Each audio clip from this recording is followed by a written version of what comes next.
خۆشەویستانی کورسات نیو سڵاوتان نەبێت لەگەڵ هاوکارانم بەیەکەوە پانۆرامای ئەم شەوتان پێشکەش دەکەین. هەرێمی کوردستان و ئایندەی هەرێمی کوردستان وەڵا نزیکتر بین ئێستای هەرێمی کوردستان بەرەو کوێ؟ ئایا ڕێگەکانی سیاسەتکردن، ئابووری، خۆبەڕێوەبەری لە هەرێمی کوردستان لەناو ئەو گۆڕانکاریە تازانەدا لەکوێ؟ گۆڕانکاریەکان کامانن؟ گۆڕانکاریەکان ئەوانن کە عێراق لە ئێستادا بە جۆرێکی تر مامەڵە لەگەڵ هەرێمی کوردستان دەکات و ناوچەکە بەردەوام لە گۆڕانکاری و بەرزی و نزمیدایە. ئەوەی کە زۆر جار شرۆڤەی لەسەرکرا کە شەڕی نێوان ئێران و ئیسرائیل ڕوونادا بەڵام ڕوویدا. ئەوەی کە زۆر جار شرۆڤەی لەسەرکرا کە لە ئێستادا پرۆسەی ئاشتی لە تورکیایە زۆر قورسە، ئێمە باسی دەرەنجامەکانیان ناکەین بەڵام ڕوویدا. ئەوەی باسی لێو مەسەلەن دوور بوو لە دوای خۆگرتنەوەی بەشار ئەسەد بەڵام کەوتنی بە یەکجارەکی ڕوویدا. ئاەتی چاوەڕوانی عێراق دەکات. هەرێمی کوردستان سێمانجی زۆر قورسی بەڕێکرد لە ڕووی ئابوووریەوە. ئەمە بە بۆچوونی زۆرێک پێیان وا بوو کە ئەمە دەستێکی سیاسیە، نەوەکو بابەتێکی تەکنیکی و تۆ لێرە نەوت تەسلیم کەی موچەت ئەدەمێ پێیان وا بوو ئەمە بابەتێکی سیاسی. کەواتە ئێمە باس لەو ڕێگانە دەکەین، باز لەو هەڵبژاردەیان بژاردانە دەکەین کە لە بەردەم هەرێمی کوردستانە. میوانی ئەم شەوی پانۆراما بەڕێز دکتۆر عەدالەت عەبدوڵڵا مامۆستای زانکۆ نووسەر و سیاسی. سوپاس دکتۆر بەخێر بێ. دکتۆر بە پانۆرامایەک لەسەر ئەوە وەربگرین. مەسەن ئێستا هەرێمی کوردستان لەناو گۆڕانکاریانەی باسمان کرد لەکوێدا لە شوێنی خۆی ماوەتەوە ئەنیەوەی کە زۆر جار دەڵێن باشە وەڵام میدیاکەن زۆر جار باش لە گۆڕانکاریەکان دەکەن کواچی ڕوویداوە. بڵێ زۆر سپاس. ڕاستە بوێ ئێستا هەرێمی کوردستان بە پێی ئەو ڕووداوانەی کە لە چەند مانگی ڕابردووە تێپەڕی لە عێراق و لە ناوچەی ڕۆژهەڵاتی ناوەڕاست بە حکومەوەی ئێمە لە زۆنێکی گرنگی ناوچەی ڕۆژهەڵاتی ناوەڕاستین کە عێراقیش با بڵێن وڵاتێکی گرنگ و جێی بایەقی وڵات زلێزەکانەوە وڵاتانی هەرێمایەتیە و بە هەموو شوێک هەم کاریگەرە بێ هەم ئەشتوانە کاریگەری هەبێ لە ڕێگەیاندی هەڵوێستی سیاسی دیاریکراوە و سیاسەتی کە دەوڵەتی عێراق خۆی ڕسمیەکە بەرامبەر بە ڕووداوەکانی ناوچەکە ئەم ئەشتوانێ یعنی کاریگەری هەبێ لەسەر ڕووداوەکان. بۆیە هەرێمی کوردستانیش لەناو ئەم چوارچێوە جوگرافیە سیاسیە بێگومان ڕوبەڕووی کۆمەڵێک ئەوەی پێ ئەوترێت تەحەدیات یعنی بربەرەکانی گەورە ئەبێتەوە. ئێمە لە ماوەی ڕابردووە یەکێک لەو زیانە گەورانەی کە یان یەکێک لەو شۆکە گەورانەی کە ڕوبەڕووی بووینەوە کە پێم لە هەموو کاتێک وتومە ئەو شۆکە بەشێکی زۆری پەیوەندی بە ئەوەیە کە ئێمە خۆمان وەکو هەرێمی کوردستان ڕەنگە زۆر پندمان وەرنەگرت بێ لە ڕابردووی هەموو ئەو ململانێ سیاسیانەی کە لە ناو پرۆسی سیاسی عێراق هەبووە. ئێمە لەگەڵ بەغدایە، ئێمە لەگەڵ بۆ نمونە کابینەوە حکوومەتی جیاجیەکان لە بەغایە و لەبەر ئەوەی پرۆژەیەکی بەدیلمان نەبووە بۆ ئەوەی لە کاتی توندبوون و پەرەسەندی ئەم ململانیانە زەرمەندی گەورە خەڵکی ئێمە نەبێ، هاوڵاتیانمان نەبێ. بۆیە تەماشاکەی دەرەنجامی ململانەکان بە سروشتی حاڵ زۆربەی کات هەڵوێستی ئێمەیان لە هەرێمی کوردستانە لاواز کردووە و بەغدا بە حکمی ئەوەی دەوڵەتە، بە حکمی ئەوەی پەیوەندی نێودەوڵەتەکانی بەهێزە، بە حکمی ئەوەی هەموو بێگومان زلهێزەکانی دنیا ئەمە ئەمریکایە، ئەمە وڵاتانە کارێکیان بێگومان سەفارەتی خۆیان لە عێراقایە و لە نزیک و دوورەوە چاودێری پرۆسی سیاسیەکەن بە پلەی یەکەم لە ڕاستیە لەگەڵ دەوڵەتی عێراق هەبامەڵە بکەن. ڕاستە لەگەڵ خۆشمانە لە گفتوگۆیان کونسڵگریان هەیە لە هەولێر، بەڵام بە حکمەوەی عێراق دەوڵەتە بێگومان لە هەموو ئەو ململانیانەیە ناتوانن بێن پاڵپشتی ئێمە بن و وەکو کۆمەڵێک لایەنی با بڵێن منحاز لایەنگیری تەرەفێک دەرکەون لە بەرامبەر دەوڵەتە، چونکە دەوڵەتی عێراق خۆی ئەمە قبول ناکات. بۆ ئەمریکا و بۆ بەشێکی زۆری ئەو وڵاتانش کە بێگومان هەمومان نەزانین کۆمەڵێک بەرژەوەندی سیاسی و ئابووری و بازرگانی پێکەوەیان ئەبەستێتەوە بۆ ئەوانیش قورسەکە. بۆ نمونە بە حکمی ئەوەی ئێمە بە تعبیرێکی سیاسی مستەڵحێکی سیاسیەن زۆرجار ئێمە وەکو کەمینەیەک لەناو بەعیبارێت بکو کەمینەیەک لەناو عێراق تەماشاکەی بێن لەسەر ئەم بنەمایە لە هەموو دۆسیەکە پشتیوانی ئێمە بن خۆتان ئاگادارن لە دادگای پاریسەوە بیگرات تاوەکو هەڵوێسی وڵاتانی هەرێمایەتی لە کاتی ڕیفراندۆم و دوای ڕیفراندۆمەوە تاوەکو ئەگاتە مەسلەی گرێبەستە نەوتیەکان و حتاوەکو ئەگاتە هەموو ئەو دۆسیانەی کە پیانەوترێت دۆسی مەلەفاتی هەڵواستراو لە بنی لە هەموو ئەمانەیە ئێمە پشتیوانی شینی و دەوڵەتی و هەرێمایەتیمان نەبینی کە بێتە مای گۆڕینی باڵانسی هێز بۆ ئێمە لە پرسی ڕەنگە لە پرسی موچەیە لەم یەک دوو مانگەی ڕابردووە بە حکم بەوەی پەیوەندی بە ژیان و گوزەرانی خەڵکیێکی زۆری ئەم وڵاتی ئێمەوە بەتایبەتی کە نزبەی موچەخۆر لە هەرێمی کوردستانە نزیکی ملیۆن و 300,000 تێپەڕیوە ینی بەشێکی خەڵکی وڵاتی ئێمە بەشێکی زۆری خەڵکی وڵاتی ئێمە زەرمەندە لە ئەوەی کە قەیرانی موچە زیانی لێداوە 3 مانگ تەمەنێک ینی فترێکی زەمەنی کەم نییە بۆ ئەوەی خەڵکمان دوو بکە کێشەکەوەیە دیوی دووەمی کاریگەری قەیرانەکەش بێگومان لەسەر بازاڕە لەسەر کار و کاسبی خەڵکە ئەمە واکە بێتەوە کارێک یعنی فشارێک لە ڕووی ئینسانیەوە ئەم زلێزانە داوا بکەن لە عێراق کە هەڵدەن چارەسەر بدۆزرێتەوە یعنی ناتوانرێ چکە لە تۆ بۆ منە کاتێکە وڵاتە یەکگرتوەکانی ئەمریکا ئاڵی کە بە تەمسیلی باڵێزخانەکەیان بێ لە بەغدا یا هەر وڵاتێکی ترکە لە عێراقا سەفارەتانەیە باڵێزخانەیە کاتێککە بە شێوەیەکی عملی پرۆسی جۆرێک ئەگەر ناوی لێ بنێن تەدەخول دەستوەردانیان هەبێ بۆ ئەم دۆسیانە بە نیەتی ئەوەی کە چارەسەری کێشەکان بکەن لە ڕووی عملی و ئەچنە گفتوگۆوە لەگەڵ طرفی عێراقی طرفی عێراقی دێت بە زمانی چی قسەت لەگەڵاکە بە زمانی ڕێکەوت نامە سیاسەکان بە زمانی بڕیارەکانی دادگای فیدراڵی بە زمانی دەستور و یاسا و عێراق خۆشی دەوڵەتە ینی حدی ئەدنای خەڵکی خەبیریتیا هەیە کە ینی ئەم مەدخەلانە بکاتە بابی گفتوگۆ بۆ مەسەلەی گەیاندن و ینی ڕسالی خۆی لە عینەکەی لە پێش بچینە سەر هەندێک مامەڵەی عێراق لەگەڵ هەرێمی کوردستان هەرێمی کوردستان لەگەڵ بەغدا ئێمە لە حەجمی خۆمان زیاتر تەماشای خۆمانەکەین یان وا پێویستەکە کە بڵین ئامادەبین بۆ گۆڕانکاریەکان مەسەلەن ئەوە تا پشت ببەستین بە ئەمریکا لە دەروی عێراقەوە سەیری خۆمانەکەین وێنەی خۆمان بە حەجمی خۆمان سیرەکەین یان بە گەورەتر یان بە بچووکتر سیرمان کردو خۆی ئێمە لە ڕوانگەی ماف و ئیسحقاقی نەتەوەیەوە زۆر جار وا تەماشای مەشەدی سیاسی عێراقەکەین وا تەماشای مەوقعی خۆمانەکەین لە عێراقەکە ئەبێ عێراق وەکو دەوڵەتێک بەتایبەتی کە ئێمە وامانداناوە واقعەکەش وایە کە دەوڵەتی عێراق دەوڵەتی دوای نظامی باسە دەوڵەتی تعبیرکردنی هەموو پێکاتەکانە لە خۆیان ئەبی ئێمە هەموو ئەم مافانەمان بسەرمێندێ واتە لە ڕوانگەی مافەوە سیاسەتەکەین بەڵام لە ڕاستیە ئەم تێگەیشتنە چەند ڕەوابێ لە زانستی سیاسەتە بەرچیەکەوێ بەر سەدمەی واقعی سیاسیەکەکەویشەوەی دەوڵەتی عێراق خۆی دەوڵەتێکە نە دەوڵەتی قانونە نە دەوڵەتێکی دیموکراتە چکە کەلەپورێکی دیموکراسی نییە تاوەکو ئێستا بێت ئەم مافانە ڕەچاو بکە بەڵکو دەوڵەتێکە زۆر دەوڵەتی تری ناوچی ڕۆژهڵاتی ناوەڕاست و لە دنیایشە بە منطقی هێز مامەڵاکە یعنی تۆ ئەگەر خۆت لاواز بیت و داوای شتێک بکەیت لە قەبارەی خۆت گەورەتر بێ بۆ ناسەلمێنێ و نایەت مساومەت بۆ بکە لەم ڕوانگەیەوە بڵێ ئێمە زیاتر لە قەبارەی خۆمان ینی چاوەڕوانیمانە بووە چاوەڕوانەکانمان ینی زۆر گەورەترن لەوەی کە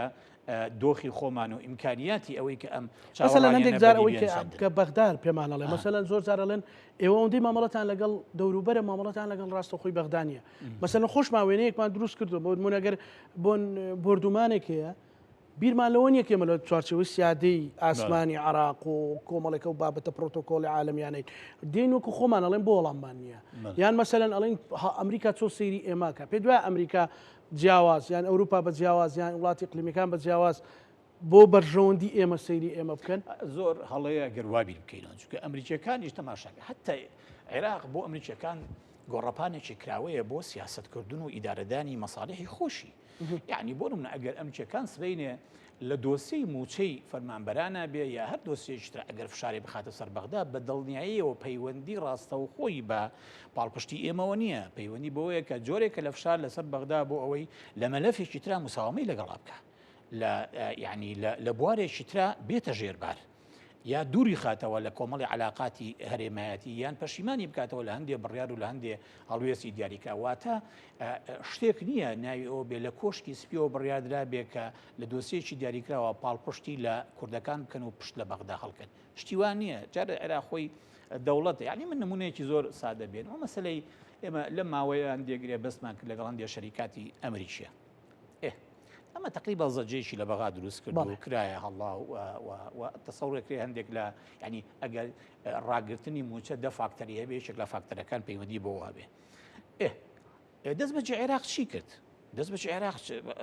داوای کرد لە هەمانەوە کۆمپانیانەی کە ئەو گرێ باز وەرن لە سەرمایە گوزاری بکەن لە حەقلی بوارینەوە لەگەڵ ئێمە یعنی تۆ ناتوانانی مقارعی دەوڵەت بکەیت ینی ئەبێ بزانی کە تۆ ناتوانانی ئەمەی بکەیت تەنانە گرێوی گەورشی لەسەر بکەیت بۆ چونکە حتا ئەگەر ئەمەش بێ سپینێ هەناردەکردنەوەی نەوت بۆ هەرێ بەنسبەت هەرێمی کوردستانەوە دیسانەوە ئەبێ لە چوارچێوە قانونی و دەستوریەکانە ئەبێ بڕێکەوتن بێ گەشتمە ئەو فەرعی ئەو مثلەن ئەو کۆڵانەی کە با بڵین کە ئێمە بەڕاستی ئێستا تووسریکە لە ماوەی فتری پێشوە لە مەسلەی موچەیە خەڵک بە ئاشکرا پێیانەوەمە عێراقچێتیەکە باشێ خۆم هێنە ئەمە کارتی نیشتیمانیەکەمان عراقی نییە ئێوە عراقچێتیەکە ئەوەی عراقی یان دوژە کووردە یان دوژە فلانە یعنی گوتاریشمان بۆ شەقامی کوردی هەز ناکەی بەڕێستا و بەڕێزکتۆر مەسەلەن گوتارێکە وکو دوو دەوڵەت مامەڵەکەین مەسەلەن نەوتە دەین نەوت نادین دانوستانەکەین دانوستان لەگەڵیان ناکەین بەسەلەن دێک بابەتی فیدراالی ڕەنگە زۆر سادە بن ینی لەوەیە ئێمە بەڕاستی ڕازگۆ بین هەندێک زار پێ سەبرین دابنین ینی ڕاشکاو بین ببوورە خوێندنەوەی بەڕێزت پێتوانیە کە زیاد ڕۆیشتێکەیە سەریشی لە میلەت شێواندووە بەداخەوە کەوایە و ئەگەر تەباشا بکەی خیتابێک هەیە بۆ ئیسلاکی مەحەلی کە پەیوەندی بە ململانی ناوخۆیەکانی هەرێمی کوردستانەوەی لە نێوان پارتە سیاسەکانی خۆمانە ئەجینا ئەگەر بە منطقی تەقدیرکردنی دۆخ و هەڵوێستی خۆت مامەڵە لەگەڵ بەغایە بکەی بە دڵنیایەوە دوو ڕێگات لێ پێشە ڕێگای یەکەمیان ئەوەیە کە ئەبێ بڕیار نەدەی خۆ بەدەستەوە بدێ بەڵام بڕیار بدەیت بە پێی حەجمی خۆت مامەڵەکەی دوو ئەگەر ناڕازیت لەوەی کە بە شێوەیەک لە شێوەکان لە شکۆت کەم بێتەوە کو هەرێمی کوردستان هەست بکەی هەڕەشە هەیە لەسەر قوارەکە هەست بکەی ئاعتیبارە بۆ خەریکە ئاعتیبارە نامێنێوەکو بەشێکی گرنگ لە ناو پرۆسی سیاسی عێراقەوە هەوڵە درێکە تەنانەت دەوڵەت تەدریجیان بەرە ئەوە بڕوا کە سیستەمی فیدراالی لە کە تەنها لە هەرێمی کوردستانە تەبانێ من ناوچێشی دیاریکراوی فیدراالیمان هەیە بەرەوە ڕوەکە تەنانەت بەڕێی شەرعیەت لەژێر پێی هەرێمیش دەربێنێ ئەبێت تۆ خۆت احتیاتی خۆت بکەی خۆ باشە خەڵکی کوردستان لە نوخبەی خوێنەوار لەم وڵاتەیە دەمێ ساڵە 20 ساڵە تقریبەن بەبەردەوامی بانگەوازیەوەیە کە بەڕێزان پشت بەستن بە توانەکانی هەرێم خۆی و خۆکۆکردنەوە و بیرکردنەوە لە پرۆژەی خۆ بەڕێوە بردن چونکە ئێمە ئەزمونەمان بینیوە کاک زانە پێش پرۆسەی ئازادی کوای ئێمە نەوتمان فرۆشتووە باشە پێش پرۆزەی ئازادی کوای ئێمە پشکی لە سا حەڤ و نازام لە سا 12 لەگەڵ عێراق هەبووە و هەرێمی کوردستانمان بەڕێوە بردووە بە هەر شێوەیەک بێت حرەکەی عیمرانیشی تیا بۆ خەڵکیش دامەزراوە و یعنی هیچ جۆرە موچەیەکش لە بەغاوە نەهاتوە توانیومانە خۆمان بڕێوە بەرین کێشەکە ئەوەی لە دوای پرۆسەی ئازادی کە ئەچینە بەردەم قۆناغێکی تازە بە حکمی ئەو حەسە لە داهات کە هاتووە بۆ هەرێمی کوردستان ئێمە تەخشان و پەخشارێکی زۆرمان بەو داهاتەوە کردووە و بەڕاستی بە شێوێکی زۆر نەشارە زانیان ئیدارەی وڵاتمان پێ کردووە یعنی جارێت لێشاوێکی گەورەی دامەزراندنمان دەست پێ کرد کە بریتی ئێستا برادران هەمویان خۆیان گەشتنەوە قەناعەتی کە بریتە لە بەتاڵەیەکی مقەنعی گەورە لە وڵاتە ینی خەڵکێکی زۆر ینی ڕێژەی موچە خۆر بگاتە ملیۆنی 300,000 زۆر زۆرە ڕاستە ئێستا بە بەراورد بە عێراق ڕێگە بڵین زۆر نییە بەڵام تێو نەتەوێت تۆ بەمە پرسایشی ئێجگار گەورە خیتە سەر کەرتی گشتی کە کەرتی گشتی لە هەموو وڵاتێکە بەتایبەتی لەم سەردەمی کە ئێمە تیاژین سەردەمی جیهانگەری گلۆبالیزیشنەوەکە ساڵ بۆ ساڵ پرۆسەی بایەغدان بە کەرتی تایبەت و سیاساتی خەسخەسە و اعتیمادکردنی و بازاری ئازاد لە گەشەکردنایە تۆ بەم شێوە کاتێک کەرتی گشتی ئەخیتە ژێر بارێکی قورسی خراپ بەکارهێنانی سامان و دەسەڵاتی وڵات بێگومان لە ئەمڕۆیە لە کاتی ململانەی وایە کە لەگەڵ بەغدای ڕوبەڕوو بیتەوە تووشی قەیرانی ئێجگار گەورابی و هەموو قسێکی کوردیەوە هەموو گرەوەکەی خۆت ئەبێ تەنها لەسەر بژاردەی ڕێکەوتن بێ لە بەغدا بۆ چونکە عیبارەتێکی شعبیەیە کلکمانە شێرتەوری بەغا ئێستا و ئەمە سەدمەیەشی گەورەیە یعنی ئەبێ ئەو ڕاستیە تێ بگەین کە خودی عێراق خۆی لە بەردەم هەڕەشایە لە کاتێک ئێمە گرەومان لەسەر بۆ نمونە داهات و موچەی فەرمانبرانی هەرێمی کوردستان لە بەغای عێراق خۆی لە بەردەمەڕێ ئەزانانی ئێستا عێراق و دەوڵەتێکی ڕێعیە یعنی لە سا تقریبا 80 بۆ 90 سەرچاوەی داهات لە عێراقا بریتیە لەو بڕاپارەی کە لە داهاتی نەوتەوە دەستەکەوێت ێ باشە ئەمە جارە پێش شتێ هەمومان ئەزانین کە نەوت بازاڕی جیهانی تەحەکوم پێوەکە گەیشتەوە نرخی 20 دلار و 15 دلارەکە خۆ مەجاعە لە عێراق دەست پێکە اینجا چجا لە هەرێمی کوردستان لەبەرەوە ئێمە ئەبێت لە دەرەوەی ئەوەی کە ململانیەمان لەگەڵ بەغدا هەیەیانە لە دەرەوەی ئەوەی کە ئایا بەغدا بەڕاگررتنی موچەی 3 مانگ تووشی سەدمەیەکی گەورەی کردووە ژیانی خەڵکی پەرێشان کردووە لە کوردستانە ئەبێت بیر لەوە بکەینەوە کە چۆن خۆمان بۆ قۆناغی قەیرانی گەورە ئامادە ئەەکەین یعنی من لەم ڕۆژانەیە بۆ کەناڵێکی خۆمان قسە بکەوتم ئەگەر هەرێمی کوردستان احتیاتی لانی کەم 1 ساڵ احتیاطی 1 ساڵ موچەی فەرمانبەرانی کردایە نەفەسی درێژتر ئەبوو لە ململانێکردن لە بەغایە لەگەڵ بەغایە و بەغاش نەیەتوانی کۆمەڵێ شروتی گەوری خۆی بەسەرا بسەپێنێ و بۆ نمونە جۆرێک لە بەغا جۆرێک لە تەلاعوب بکە بە مەسلەی تەوقیتی ناردنی ئەو سەقف ڤەرزکردنەوەی لە چییە مەسەلەن ڕۆژانی ڕابردووی مەشایەتیەوە بووین کە ئەو هێزە ئەکشێتەوە با بکشێنەوە بژاردەی شانەوەی کە لە بژاردە بە هێزەکان یعنی ئەم بەرزکردنەوەی سەقفە و ئەگەر ئیستهلاکی محلیش بێوانچی بێڕاستی بژاردەیە زۆر باسکرا لەم ماوەی ئەم گوتارێکی واقعیە زۆر باسکرا بەڵام لەوانەیە زۆر کەس پێی وا بێت تەنها بە ئیشکردن بە منطقی دروستکردنی گوشار ئەشێ موسمر بێ دەرەنجامێکی باشیە بێ و بەرهەمدار بێ بەڵام کاکە ئەمە قومارکردنە لە سیاسەتە ئەم شتانە هەڵەیە تۆ لە ئێمە تەجروبەی عێراقا بایکۆتی سونەکانمان بینی ئای زۆر بە ناچاری هاتنەوە ناو پرۆسی سیاسی بەڵێ چونکە نەک فعلا بە پەرتی و لە هەمان کاتشە دەستکەوتی ئێجگار کەمیان هەبوو کاتێک کە پرۆسی سیاسی عێراق 7 ساڵ تێپەڕی بەبێ زیانێکی گەوریان بۆ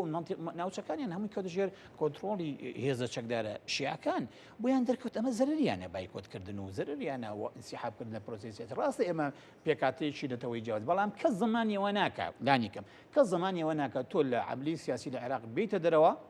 هیچ نەبێ واز دەوە بێنەکە نەتیجەی سیاسی ئەبێیانە تۆ ناتوانانی کێشەکانی خۆت چارەسەرکەیت باشە من کاتێک لە پرۆسی سیاسی عێراق ئەکشێمەوە کە لانی کەم نزیکەی ساڵێ بۆ 2 ساڵ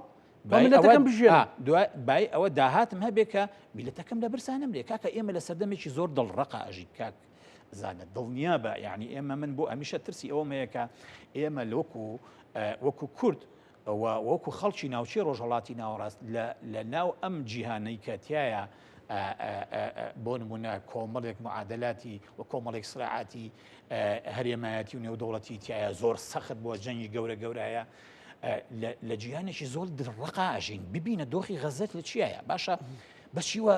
پشت بە چییە بەسین غەزە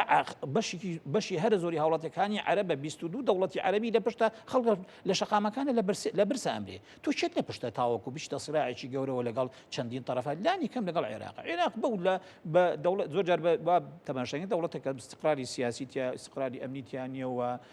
دەوڵەتی تەوایفە و دەوڵەتێکی لاوازە و بۆتە بەشێک لە جێی بێشی ئیقلیمی ئەم قسانە هەموو قسە بەڵام ئەوە تا ئەو عێراقە تەحەکومە پێوەکە ئەتوانێ موچە دۆڕێن ئەتوانێت بە شێوەک لە شێوەکان برسیت بکە وایەنە یعنی ئەبی ئاگامان لێبێ میلەتەکەمان تووشی کارەساتی گەورە نەکەی لە ڕاستیە هەموو جارێکڵین عقلانیتی سیاسی لە کایەکەیە ئەبێ بەهای بۆ بژێڕێتەوە عقلانیتی سیاسی ئەوە پێش شتێ ئەوە نییە کە هەریەکە و هەر هێزە سیاسی و لە ماڵی خۆی تەکبیر بکەکە چۆن تەعامل لەگەڵ مەسەری میلەتەکە ئێمە مەحکومین کە پێکەوە ئیش بکەین مەحکومین کە هەمومان سەر بکەین بەیەکە بە ئۆپۆزیسیۆنتەوە بەهێزی فەرمانڕەواتەوە دۆخی کورد لە ناوچەکەیە ئاڵۆزە بۆیە ئێمە لە دەورانی ئەگەر سەنج بی ئێمە لە دەورانی سازشین لە باکووری کوردستان لە دەورانی سازشین لە ڕۆژ ئاوای کوردستان لە دەورانی سازشین لە باشووری کوردستانش لە دەورانی سازشین بەشەکەی ڕۆژهەڵاتی ئەوە حاڵەتی ئێمە یعنی ئێستا سەردەمێکە ڕۆژگارێکە ئێمە لە پێناومانەوەی خۆمان بەوانەی کە هەمانە بۆمانەوەی خۆمانە بێ سازش بکەین کاکزانە ئێستا پیاوێکی عقل و حەکیمی وەکو مەزۆم عەبدی ئەگەر بزانێ ئەمریکیەکان جێی گرەوی گەورن ناچێتە ڕێکەوتنێکەوە لەگەڵ شەرعەکە سوور بزانێ یەکێک لە داواکاریە هەرە سەختەکانی ئەوەیە نزیکەی 56 هزار چەکداری مۆدەڕەبی ڕۆژئاوای کوردستان لەناو سوپای سووریایە بتوێنرێتەوە تێگەن پەیامەکەیان پێگەیشتووە پیاوێکە یعنی هیچ نەبێت لەم چەند ساڵەیە بە بۆنی شەڕی دژە تیرۆر و شەڕی دژی داعشەوە مامەڵەیەکی ئەتوانین برین نیمچە ڕۆژانەی ئەگەر ڕۆژانە لەگەڵ جەنرالەکانە بێ بووە لە تەماسێکی بەردەوامە لەگەڵ ئەو تێگەیشتە لە باشووری کوردستان هەیە ئەو تێگەیشتە لای خۆمان هێشتا وەکو لەم یەک مانگەی ڕابردوو ئەدای سیاسی لە باشووری کوردستان تۆزێک باش بووە مەبەستمان لە چ ڕوانگەی لە ڕوانگەیەوەی کە بۆ نمونە بەسەراحەت قسە بکەین ئەوە نییە پارتی لە ماڵی خۆی بڕیار بدات چۆن بڕیار لە مەسیری کوردەیە یان یەکێتی نه جۆرێک لە شعورێک دروست بووە کە دۆخی هەرێم بەرەو خراپی ئەچێ ئەگەر یەکێک لە سەرچاوەکانی ئەم هەستکردنە ئەوە بێکە خەڵک خەریکە برسی ئەکرێ بە سێ مانگە موچەی وەرنەگرتە بوو ئەوە هەستەکانی تر ئەوەیە کە تۆ ناتوانانی گرێوی گەورە نە لەسەر ئەمریکەکان بکەی لە ڕاستیە نە لەسەر ئەوەی کە پێی ئەڵێن دۆستەکانمان ئەوتە بچی وە نازیکاکە ژێرخانی کەرتی وزەی ئێمە ئەوە ئەوش بەردرۆن کەوتوە یعنی ئێمە خۆمان ئاعترافەکەین 100,000 بەرمیل لەوتمان بۆ نادێت ئێمە خۆمان ئاعترافەکەین پێم ناتوانین 100,000 بەرمیل بەرهەمین باشە ئیتر گرێوی تۆ لەسەر چییە بچیتە ململانی گەورە نە ئێمە قسەکەمان لەسەر ئەوەیە من ئەمڕۆ لەو تاریکشە نووسیومە لە ڕاستیە لە ڕۆژنامەی کوردستانی نوێ ئەبێ بیر لە پرۆژەی خۆبەڕێوەبردن بکەینەوە وەسە و یەک ڕێگاشەیە بۆ پرۆژەی خۆبەڕێوەبردن ئەگەر نخبەیەشی فەرمانڕەوای من ئەمە بە زۆر بە ڕاشکاویەک لێم ئەگەر نخبەیەشی فەرمانڕەوای دڵسۆز و دەستپاک لە وڵاتە دەست بەکار بێ و ئیشی خۆی بکات و هەموو ڕێگاکانیش نەک ئێمە خەڵکی زۆر شارەزە لە بواری پسپۆری ئابووریە لە بواری پسپۆری مانجمێتە ئیدارەیە لە بواری پسپۆری زانستی سیاسیە ئێمە لە بواری ڕوانگەی ماسمەدیای بۆ دۆخی هەرێمی کوردستانی شۆ 100 ڕێگامان هەیە بۆ من یەک پرسیاری لەکەم خۆمان دەرباسکەین پرسیاری لەکەم بەڵێ ئیمارەت دووبەی بە وڵاتی بیرەنەوتەکان ناسراوە ئێسایا بۆتە گلۆبال سنترێک بۆ بواری بازرگانی و بۆ بواری سیاحەت و بۆ بواری بۆ نمونە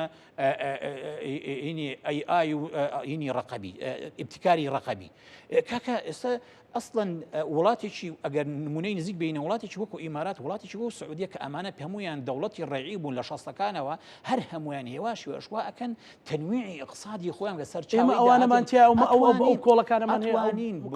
بواری تایە کاک زانە باوەڕ بێ بەڵام پێویستی بە چییە پێویستی بە دەستپاچیە بە شەفافیەتە بە نەبوونی گەندەڵیە بە لێپرسینەوەیە بەوەیە کەس لەسەر و یاساوە نەبێ پێویستی بە دادپەروەریە پێویستی بە ئەمانە ڕوئەدەن لە هەرێمی کوردستان ئەمانە ئەرچێکی گەورەی خەڵک هیچ متمانی بەو کۆمەڵەکانە ئەزانی چۆنە ئەخدا ئیتر تۆ ئیتر گرەوت لەسەر چییە گرەوت لەسەر ئەو ئیسلاحکردنی ئیداری و سیاسی خۆت نەبێ ئیمالی و ئینی خۆت نەبێ ئیتر گرەوت لەسەر چییە لەوە بەرامبەرەکەت وا دابنین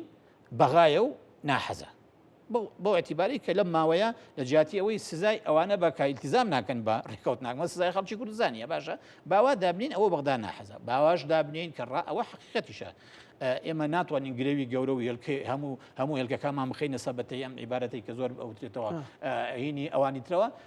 لە کۆتاییە ئەبێ پشت بە خۆت ببەستی پشت بەستن بە خۆتیش لە زمانی ممکناتی ئەم گوتارە زاڵ بۆ ئەم زۆر وتم ئەم گوتار ئەم بژاردەیە کاکزانە بژاردەیەکی استراتیجیە یعنی هەتا ئەو وڵاتانش کە پشتیان بەن چکە ئێمە یەکێک لە ئەو شتانێک کە زۆر پێوەیە ئەنازین مەسەلەی کەرتی وزەیە لە هەرێمی کوردستان ڕاستە ئەمە سامانێکی گرنگە و خوا پێداوی ئێستاوەکو عیبارەتی وتە هەموێلکەکانمان لە سەبەتەی نەوتە ئەخ پێ دەڵم ئەخر ئەمە ئێستا تۆ بۆ نمونە تۆ نەتوانی نەوتەکە هەناردە بکەی ئیلا بێ لە ڕێگەی عێراق و لە ڕێگەی سۆمەوە بێ چ سوودێکی هەیە دوو کۆمپانیەکان بەم شێوەیە مامەڵە لەگەڵ سامانی سروشتی تۆی بکەن چ سوودێکیە سێم کەرتی وزەی تۆ لەژێر هەڕەشە بێ بەو شێوەیەکی ئێستا هەیە چ سوودێکیە یعنی من بەداخەوە ئاڵێم ئێمە هەمیشە لە ئیدارەدانی وڵاتی خۆمانە شتێک هەیە لە چوارچێوەی لە علمی ئیدارەیە مانجمێنتە ئەڵێ پێی ئەوترێ حسابکردن بۆ چی حسابکردن بۆ ئەوەی کە پلان لە شوێنێکی دیاریکراوە وەکو خۆی جێبەجێ ناکرێ ئاستەنگی دێتە پێش ئێمە کاتێک ئەڵێن بە کەرتی وزابەسین بیر لە تەحەدیاتە سیاسی و ئەمنی و ئابوووریەکانی نەکەون تاو کاتەی لوتمان نەتەقێ بە شتەکانە تاو کاتێک کە پەلامارێن تاوەکو کاتێک کە فشار بەنەسەر دروستەکە کاکەسێ بەڕێوەبردننی وڵات بیتە لە پلانێک کە حسابکردنەوە بۆ 1001 ئەگەر 1001 احتیمالی ترسناک و کارەساتە کە ڕوبەڕوود بێتەوە ئەمە ئیتر ئەبی ڕێگامان پێبشاندا و هەموو ئەم هێزە سیاسیانەمان لێک کۆ بکاتەوە بۆ ئەی تەکبیر بکەن و ئەم هێزە سیاسیانەی خۆشمان لەناو خۆیانە خەریکی ئیسلاحاتی لەسەر ئاستی حزبی ئیسلاحاتی حزبی بن سەر ئاستی جیهازی ئیداری دام و دەستگا ئیداریەکان باش بکەن فەسادی تیانە هێڵن بۆ نمونە بیر لە پرۆژەی وەکو باسم کرد تەنویعی اقتصاد بکەنەوە چونکە ئەمە پرۆژه ئێستا بۆتە استراتیجێک لەسەر ئاستی گلۆبال لەسەر ئاستی جیهان پەیڕەوەکرێ وڵاتێکی ئەگەر نمونەی دوور بینە وڵاتێکی وەکو نەرویج لە شەسەکانە یەکێک بوو لە وڵاتە ڕێعەکان باشە پشتی بە نەوتی دەریای باکوور ئەبەست ئێستا ئەوەی پشتی پێ نەبەستێنە نەوتە باشە وڵاتی وەکی ومارە لەمما پێرار بوو ئاهەن گیانجێڕە کە ئاخر بەرمیل نەوت ئیتر ئەیفرۆشن وەکو ئەوەی کە ببێتە سەرچاوەیەکی ڕئیسی دادی عێراقیش ئەمە تەبان ئیستحقاقێکی ڕوبەڕووی عێراقیشە بێتەوە ئێستا عێراق یەشێک لەو مەلەفانەی کە ئەم حکوومەتی سوودانی بەخۆی ینی سەرقاڵ کردووە ئەوەیە کە عێراق ناتوانێ پێتاسەر پشت بە داهاتینەوت بەسی چونکە تووشی سەدمەی گەورە بێت بە عێراق لە بەردەم ئەوەیە تووشی شۆکێکی گەورەی ئابووری ببێ ئەمە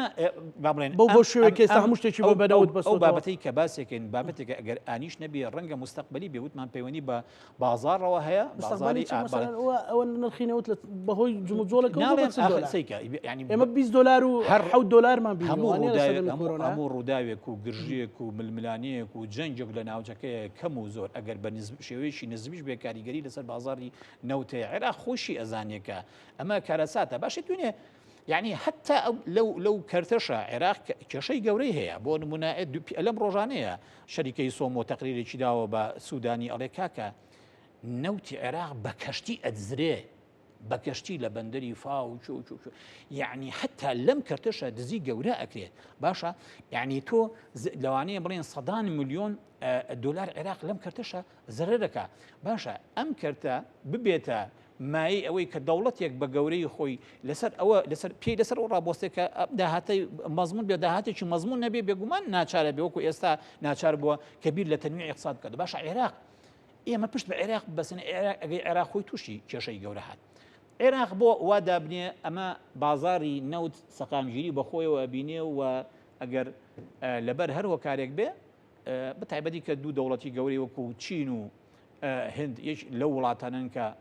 زۆر نەوتێکی زۆر ئەکڕن لە بازارە با بڵێن بازاری جیانی تا ڕادێک سەقامگیری تیاهەیە بازاری وزە بەڵام عێراق خۆی دەوڵەتێکە بە بەردەوامی هەڕەشەی ئەمنی لەسەرە ئێستا عێراق کۆمەڵی مەلەفی هەیە بۆ لەگەڵ ئەمریکای بێ یەک لای بکاتەوە مەلەفی گروپە چەکدارەکە باشە مەلەفی مانەوەی هێزەکانی هەوپەیمانەوە بە تایبەتی ئەمریکیەکان لەسەر خاجی کوردستانەوە ئێستا مەلەفی تورکیاشی هاتۆتە سەر هەموو ئەم مەلەفانە حەسب نەکرێن دۆخی ئەمنی لە عێراق تێگەچێت و بەپی خوێندنەوەی معادلەی وەزعی عێراق کاکزانە زۆر زەحمەتە حکوومەتی سوودانی بە ئاسانی ئللا مەگەر بچێتە مواجهەیەکی سەربازیەوە لەگەڵ گروپە چەکدارەکانە ئەنا ئەجینا زۆر زەحمەتە لە ڕێگەی دانوستان و ئەوەی پێوترە حیواری وەتەنی و ئەم شتانە ئەم مەلەفە چارەسەرکە پێی چارەسەر ناکرێت نە حکوومەتی سوودانی پێی چارەسەر کرا نە حکوومەتی عەبادی و مالکی و جەعفەری و کاظمی و غەیریم کەسیان نەیانتوانین چارەسەر باشە ئێکەوە هەیە دکتۆر وتیان نەیزەکێک بەر زەویەکەوێ بۆ هێز زەوی هەمووی لە ناو بچە بە کابران وتی چی بکەین وتی ئەمە ڕاکەین بێرە ڕاکەین بێرە ینی ئێمە ژوالێتە باش ئێستا نەیزەکێک ئەو شۆکەی باسێکی ئەو سەدمەی باسەکەی بەر عێراقکەوێ ئێمە چی بکەین ئێمە ڕێگاکەمان یەک شتەیە کاکزانێ خەڵکی عێراق خۆی ئێستا ئێمە ڕۆژانە سەحافەی عێراقیە خوێنینەوە لە ڕاستی ئەمە ڕۆژان تقریبەن ئەزەمان و ئەسەباح و تەلەڤیزیۆنی شەرقیە و عێراق ئەمانە سەریانەکەن بە حکمی وەزعی عێراق لەناو وەسەتی ئیعلامی عێراقیە کە ڕنگدانەوەی دۆخی یعنی دۆخی سیاسی تایە ڕەنگەداتەوە وەزعی دارەدانی وڵاتیایە ڕەنگەداتەوە یعنی هاوارێکی گەورە هەیە لەسەر ئەوەی کاکە ئابووری ڕێعی عێراق کارەسات دروستەکا بۆ وڵات نزیکەی 6 ملیۆن موچەخۆر هەیە تەنها لە سا نەک لە سا 25 جوینەکەی خۆمان کە لە مۆزەفمان ئەبڕی لە سا دەی موچە ببڕێ بۆی هەیە بەجارێ چواردە محافظە لە عێراق خۆپشاندان کە وەزعی وڵات تێکچێ لەبەر ئەوە ئێستا ئەوان ترسیان لەوە هەیە ئەم اقتصادە ڕێعیە زەربەی گەورە لە ئیدارەدانی دەوڵەتی عێراقەکە ئەی ئێمەیە کە چاوەڕێی دەستی بەغابین ئەبێ چەند زەرمەندی بویە ئێمە دووجار زەرمەندی دووجار زەرمەندی بویە تۆ هیچ بژاردەیەکی تر لە بەردەمانە جگە لە پشت بەستنەوە بە خۆت من ناوم لێنەوە پرۆژەی خۆ بەڕێوەبردن پرۆژەی خۆ بەڕێوەبردن ڕاستە قورسە چونکە بەڕاستی حەجمی گەندەڵی لە وڵاتە ئەمەنە گەورەیە ئەمەنە کەڵەکەی کردووە يعني إصلاحات جذرية بجذرية يعني نازم يعني هەموو قەیرانەی لە کوردستان ئابی کەس نابینی کەس خۆی بە پرسیار بزانێ و بڵێ کاکە وەڵای من سەرکەوتو نەبم ئەوە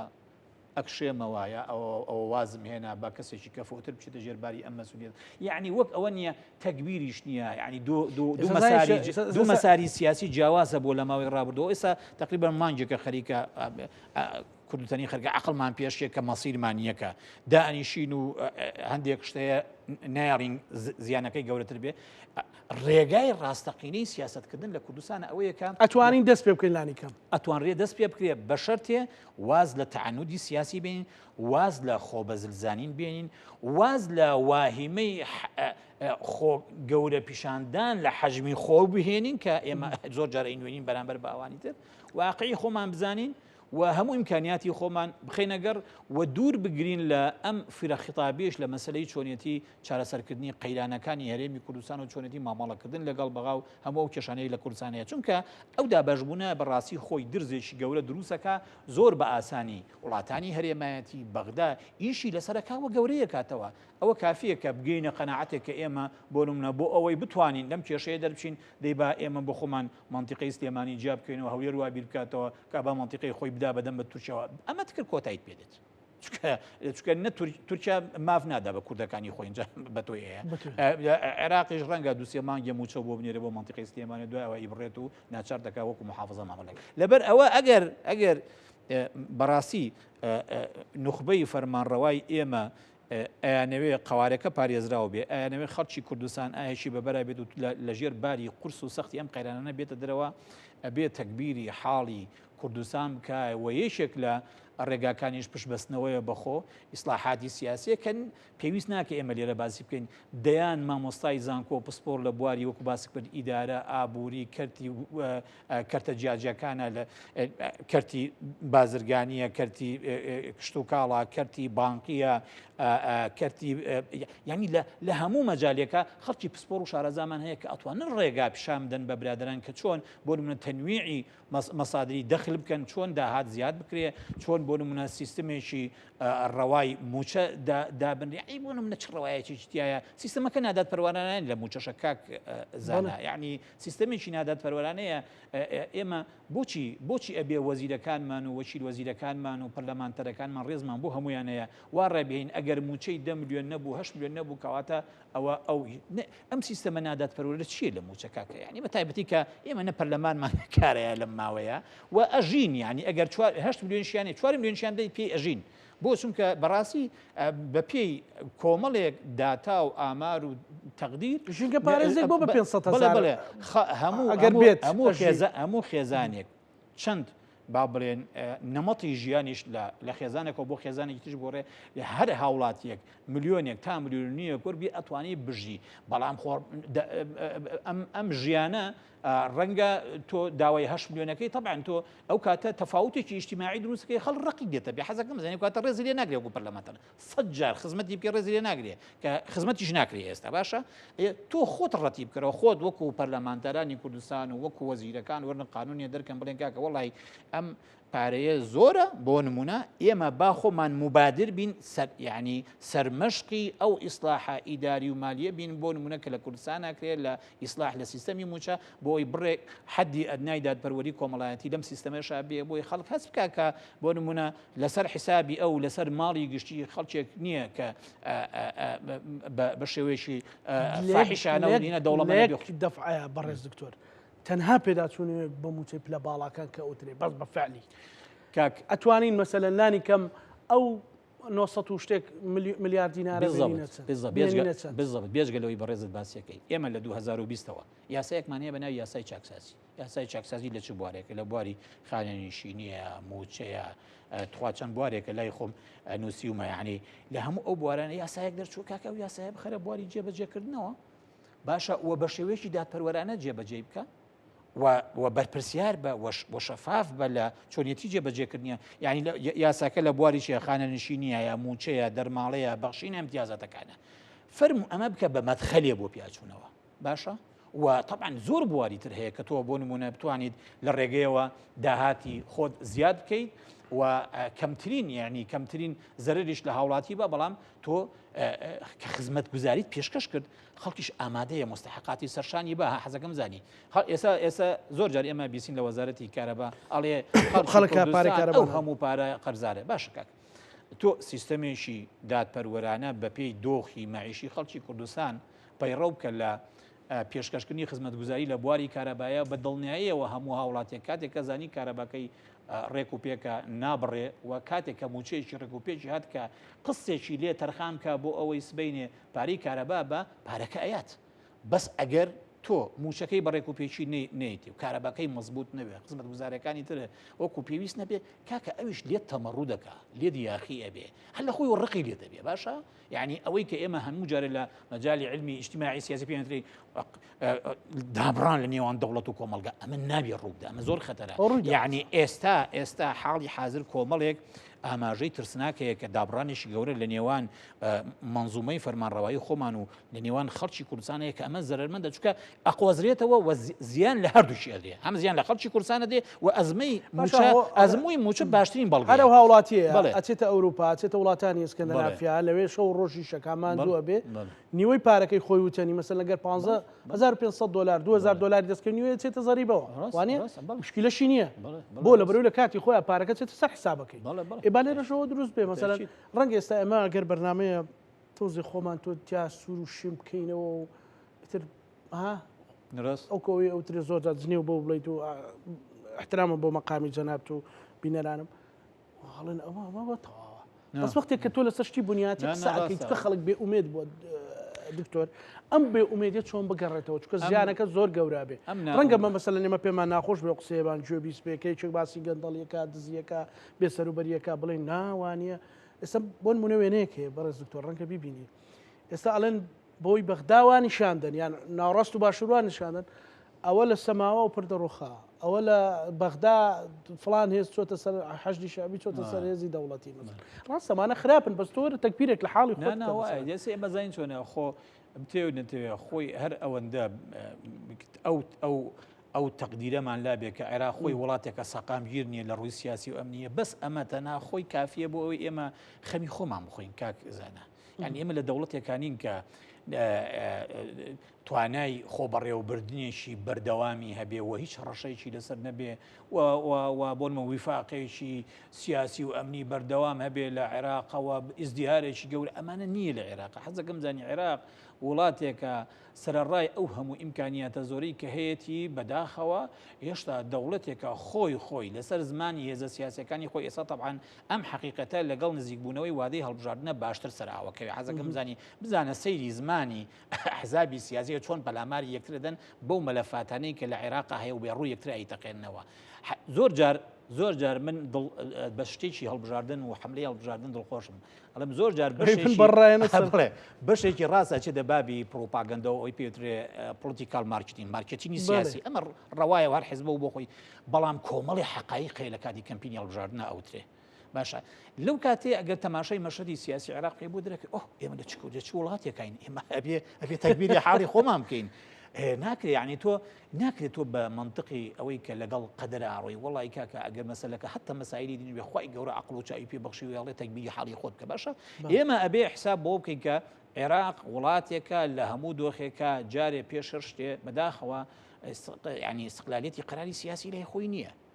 يعني دولت مؤسساتي الرسمية استقلالية بريالي لا يخوينيا جاري ظاهري الديب ستيت دولتي يقول باشا كاريجري هرماتي لسري لجير هيمني امريكاش يعني كي بيوتواني كيش يبودرس كاب وين يعني بس لەم ڕۆژانەیە یەکێک لە محەلیل لە سیاسەکانی عێراق قسەیەکی زۆر جوانی گوتی زانین کاکە ئەمریکا بەس بیەوێ یەک مانگ پارەکە چکە ئەزانین لە ڕێگەی ئاسمانەوە پارە گوێزرێتەوە بە عێراق یەک مانگ نەینێ لە عێراق وێران نەبێ وتی ئێمە چۆن ئەتوانین بچینە شەڕەوە لەگەڵ چۆن ئەتوانین شروعی ئەمریکی قبول دەکەین يعني عێراق جاوەسە چۆن باسی حەجمی خۆمانەکەی لە بەرامبەر عێراقا ئەو برادرێش یعنی ئەو پیاوێکی خوێنەوار بوو بەڕاستی بەردامەیەک بوو بینم وتی کاکە ئێمە بێ حەجمی خۆمان بزانین چۆن ناتوانین مجابهەی ئەمریکا بکەین و بڵین ئەوتمان قبول نییە و ئەومان قبول نییە و لە موقعی دەوڵەتێکی بەهێزی تۆ جارێ سیادەت منقوسە کاکە لە بەرامبەر ئەمریکایە چۆن ناتوانین شروع بەسەر ئەمریکا توانێت ڕۆحە دەربێت کاک لەبەر ئەوە زۆر بە سادەیی وتی کاکە ئێمە یەکمان ئەمریکا پارەکە نەخەڵنەکە بۆ عێراق ئەم دقیانیان شتو یاسای بوو بچێتە جێبەجێکردنەوە خۆیان بۆ بەدڵنیایەوە لەبەر ئەو تەماشاکە کاک زانە ئەمە دۆخی عێراق ئەوەش دۆخی خۆمانە ئێمە هیچ ڕێگایکی ترمان نییە ئللا ئەبێ خۆمان تەکبیری حاڵی خۆمان بکەین پێویستیمان بە دڵسۆزی هێزە سیاسیەکانمانە پێویستیمان بە کۆتایی هێنانە بە گەندەڵی و ئەمە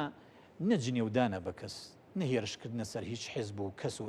ئەمە خەمخۆریە بۆ وڵاتی خۆمان خەڵکێکیش هەیە ئەگەر بە دەنجێکی تونند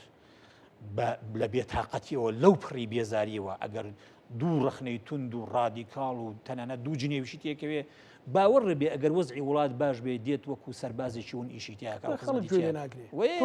خەڵک ژیانی خەڵک ڕێخەی یعنی تۆ هەر زۆر بنمونێکی سادە بێنە پێش چاوی خۆت ئێستا هەمومان گەیشتبوونەوە قەناعەتی ئەمان پرەکە هیچ نەبێ کاکە موچەی مانگی پێنج بێت تۆزی ئاهێک دێتەوە بە بەرمانە ئێدا تو ئەگەر موچەکە هەمومانکی لە کاتی خۆیان بێ بازار ئەبژێتەوە خەڵک ئەتوانێت بەرنامەی ژیان هەموو خێزانێک دەتوانێت بەرنامەی ژیانی خۆی کابرا کەسبە لە بازارە موچەخۆر نییە لەو تۆ زیاتر خەمی ئەوەی بۆ چونکە کاسب و کار و کاسبەکەیش لەسەرەوە وەستاوە یعنی ژیان لە کوردستانە ئەوەستی ئەگەر ئێمە خۆمان هەر ئاوا دابنیشین و هەموو گرەوەکانمان هەمومان ێستا لەبەر ئەوەی لە ڕاستی ڕێگای ترمان نییە بژاردەمان ئەوەیە کە ڕێکەوین لەگەڵ بەغایە بەڵام ئەم ڕێکەوتدانە من بە دڵنیایەوە پێت ئەڵێم هەمووی بەڵام لە ناوخۆش بجوڵێ بەڕاستی ئەمانە هەمووی هینی سڕکەرە بۆ ماوەیەکە و بەنجکردنیێکی کاتیە دوای فەتەیشتر سەڕ لەداتەوە بۆ ئەمڕۆژ لە نووسینێکە وتومە بمانەوە و نەمانەوێ مەسلەی موچە و ئەزمەی موچە بوو بە کارتێکی سیاسی و تو ئەگەر باوەڕت وایە ئیدارەدانی دەوڵەت پایە هەرە سەرکیەکەی ئەوەیە کە